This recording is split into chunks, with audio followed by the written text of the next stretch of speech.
बीजापुर से इस वक्त की बड़ी खबर आ रही है, जहां प्रचार के दौरान भाजपा और कांग्रेस के कार्यकर्ता आपस में भिड़ गए। दरअसल भाजपा प्रत्याशी महेश गागड़ा प्रचार के लिए मिरतुर पहुंचे हुए थे। कांग्रेसी कार्यकर्ताओं ने महेश गागड़ा मुर्दाबाद के नारे लगा दिए। वहीं भाजपाई प्रचार पर अड़े और इधर कांग्रेस आईटी सेल की तरफ से सोशल मीडिया पर भाजपा को खदेड़ने का दावा किया गया। वायरल वीडियो में कांग्रेसी नारेबाजी करते हुए भाजपाइयों को प्रचार करने से रोकने की कोशिश कर रहे हैं। देखिए ये पूरा वीडियो।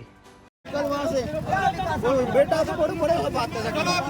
कांग्रेस पार्टी जिंदाबाद जिंदाबाद जिंदाबाद जिंदाबाद जिंदाबाद जिंदाबाद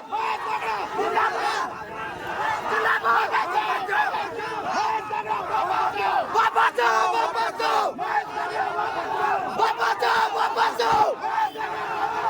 वापस जाओ वापस जाओ वापस जाओ वापस जाओ वापस जाओ वापस जाओ वापस जाओ वापस जाओ वापस जाओ वापस जाओ वापस जाओ वापस जाओ वापस जाओ